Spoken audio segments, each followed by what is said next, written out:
Good morning. Welcome back to the Signature Movement. It's your girl Tanya D. Floyd. I'm in the kitchen. Got my oven going. It's about to be warm. Let's make gingerbread. Are you into gingerbread?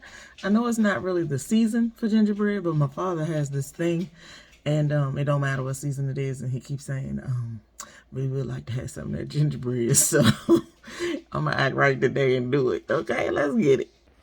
Well, I had set aside some things for my project. However, someone just informed me that I need to make a double batch. So, I'm going to be using 2 sticks of butter and 2 eggs right now. Alright, I need my parchment paper. This one I'm just going to butter. It's fine. I'm going to put my parchment paper in these loaf pans though. I don't really want this to take a long time, so I have a bowl of semi-warm water, not like hot but warm, for my eggs to come down to room temperature. And then I'm gonna take this butter. I'm using the Kerrygold today. I'm gonna see something, but I'm gonna take this butter. I got this nice bowl of water right here. I'm gonna get it getting hot. I'm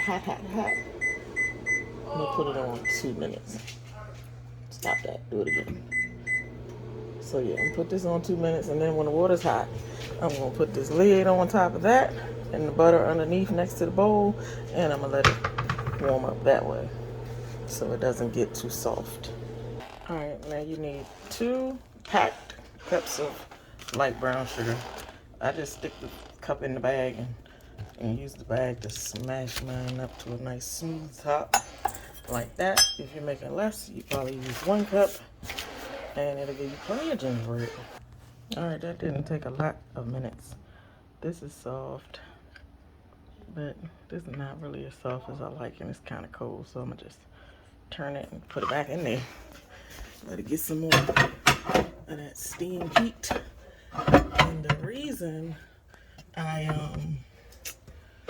put it on a plate is because I don't want my butter to like any drip 7 to run anywhere except where I can capture it, okay? Because butter is love. All right, my butter went in and I was creaming the butter and sugar together. But this is the time when I add my vanilla too, in the creaming part, because you never know. The more liquid and fats that you have in the brown sugar, it'll just cream it faster and smoother. So yeah, I count by splashes. I just did 1 splash. This is another splash. Boom. That's how I measure my vanilla. Okay, carry on.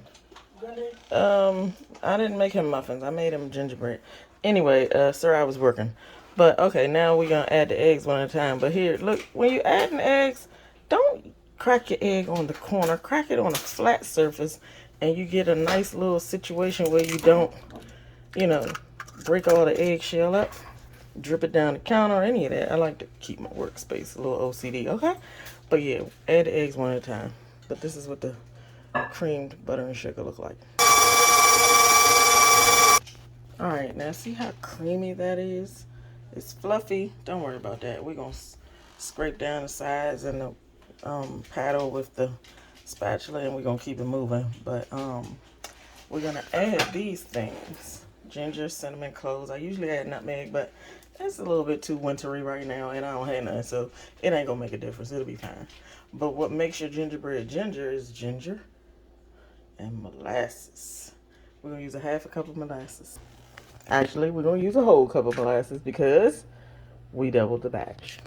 And we need 2 teaspoons of baking soda. Secret, I don't use baking powder because I really don't know about the measurements with that thing, and the baking powder already has an activator in it, which makes the baking soda activate. So you don't know this, some of you, but baking powder is baking soda and something else to make the baking soda do the thing that the baking soda do. So I just use the baking soda and make it do what I wanted to do with the stuff. Molasses is very acidic, so it's going to activate the baking soda for me to help it make my bread lighter and fluffier. Well, Floyd, you should have checked, because we got about 3/4 of a cup of molasses. The jar's empty. But no bother, no worry. Because what do you think makes your brown sugar brown? Molasses. You can make it at home. Just use your white granulated sugar and drizzle some molasses in there while you blend it up, not blend it up, mix it up in the mixer. And yeah, you end up with fluffy brown sugar. But if you're using dark brown sugar, that's fine. It just has more molasses content, and therefore you use less actual molasses in this recipe, but it's fine. We got everything we need here, and it won't be as tangy because that molasses has that sticky, tangy, earthy thing going on with it, but it won't be as syrupy in this particular batch, but it'll be fine. It'll be more like a traditional gingerbread, not like the ginger snap twist I usually put on my stuff. Yeah, mine be snapping. Okay, so we just added a sprinkle of clove. Remember, you don't need much of that at all. Whatever you're making, just not too much. We used about 3 teaspoons of ginger, or a tablespoon, and we used roughly 2 teaspoons of cinnamon. And we're going to drizzle in our molasses and give that a nice mix. Now, if you've seen any of my baking videos, you know it's coming. I want you to see me do it so you don't think it's a ridiculous amount. It's just a little seasoning to make you realize what's in there. So each thing just dances on your tongue and just come out and be like, hey, I'm here. That's what it's for. All right, I would like to point out that at this point, you don't have any danger of over mixing your batter. Some people say that and live by that, but I eyeball everything. So for the people who don't do this often, just watch your textures and your mixture to make sure everything is mixed in properly. And you don't have to beat it to death. Just make sure it's all incorporated, you know. And this has like a little bit of a pull to it from that molasses. It's fluffy and it's got a little, you see what I'm saying? Like a little taffy quality to it. That's what that syrup does. I had an idea that I was going to add a little maple syrup, but I'm going to just leave that on the table because I'm still thinking about it.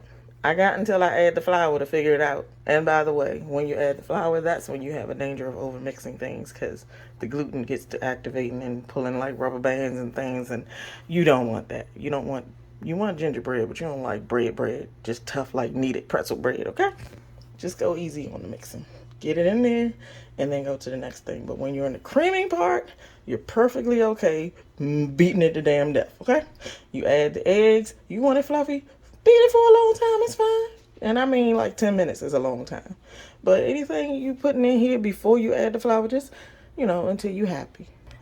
Oh, well, I had to do it. I had to add the maple syrup because my texture wasn't right and it didn't have... So the maple syrup... Well, I'm sorry, the molasses makes it syrupy. Like the taste of the ginger snap is very syrupy and spicy. And it's hard to explain, but you know it when you bite into that cookie or that cake that is molasses that's making that flavor. And the next best thing I had is maple syrup. Now, let me tell you what I'm talking about. We're not talking about no trash. We're talking about dark maple syrup, 100% maple, okay? From the tree. Just pap it. Bam. You just got syrup from the tree kind of syrup. Not that stuff with all the things in it that we can't pronounce, okay? But this is how it's supposed to look. So it's like taffy, but lighter and fluffier. And if it's not exactly like that, if it's a little bit thick, don't be afraid to take some hot water and just drizzle a little teeny bit in there while you mix it until it looks like this. Look at him. Always waiting in the wings, but never going across that line. Alright, so here's... Well, the phone died, so here's what I got something on the lens. Hold up. That's better. But anyway, I decided that bundt pan was going to be a little too much. I don't need that much cake at my house, or bread, or anything of the sort. Maybe cookies. But yeah, so I just added more to each one of these loaf pans. And those people outside the home are going to be nice and happy because they're going to get an extra little bit of gingerbread than normally. What I sell is more like, a smaller loaf. But they're going to get a taller loaf.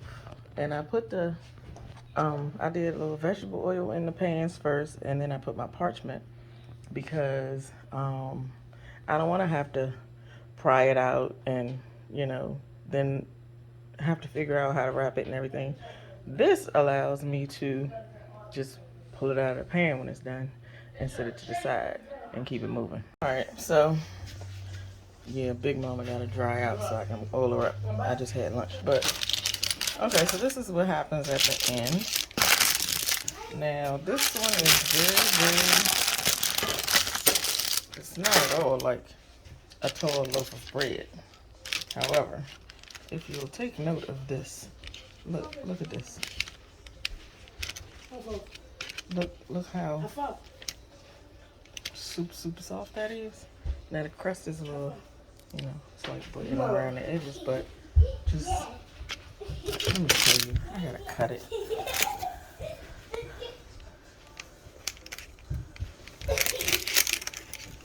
You see that right there? It's still hot. But when it cools off, it'll be a lot more manageable. See how that moves?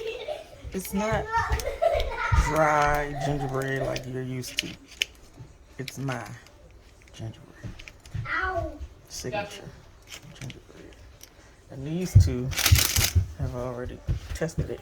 Ain't much to look at, but it's what you need. Oh, it's gone.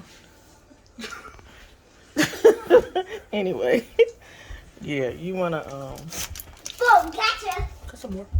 Yeah. Gotcha, cow. I thought I wasn't gonna need that much, but it's here. This is what you want. How do I? Oh, I forgot to tell you one of my tricks. In the oven, I usually take a muffin tin and I fill it up with water and I put it in the oven before I put my baked goods, because I want it to always be a moist environment and never ever have the potential to dry out. So any adjustments I would want to make, well, you might want to make, if you were doing this, you could add more flour and like, let me see, let's go over the recipe. Let's go over this recipe. 2 packed cups of light brown sugar. You can use dark brown if you have it. Just ease up on the molasses a little bit if you switch to the dark brown. 2 sticks of salted butter. That's what I use. You don't have to. You can use unsalted, and you can adjust your salt, you know, for flavor. Just taste it before you finish. Okay, 2 sticks of butter, 2 packed cups of brown sugar, 2 eggs. Add the butter and sugar together first. Get them nice and creamy.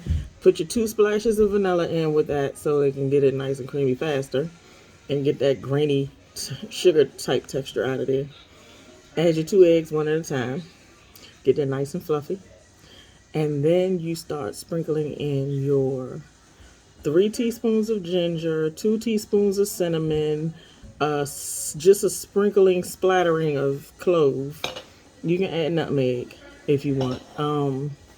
A sprinkle of salt, like you saw me do. It was a sprinkle of salt. And 3 cups of flour. If you want yours to be more bread-like and less, you know, soft and chewy, add a little bit of, like maybe half to an extra cup of flour, and then you can drizzle in some hot water because that thing will be thick. It's going to be super thick. Mine was thick when I put it in the pan, as is. But if you want to add flour, it's going to be thick. So just be mindful of that. And even though I added in that maple syrup, it did not taste different in the end.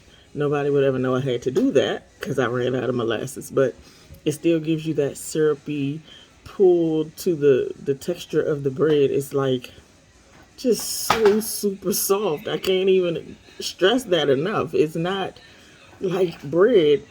This recipe it's very fatty, like, you know what I'm saying? That's what you want in your bread mixture. You want it to be a fatty like consistency, so it just has a, come on, let's look at this one more time. I can't even, I'm saying it's like this. You know what I'm saying? You want it to be like just soft. I can't even. It ain't beautiful, but it's tasty. I'm gonna get my gingerbread on too. But yeah, it's good. You want some more? Little boy don't never eat nothing. Oh, I'm sorry. You want your piece? Here you go. Ain't no chocolate. You can have this. Here, babe. You want some? He said put it right there. Dog be communicating. It's funny. Anyway, let it cool before you start crushing it. And yeah, it tastes like fluffy ginger snaps. And that's that. Toodles.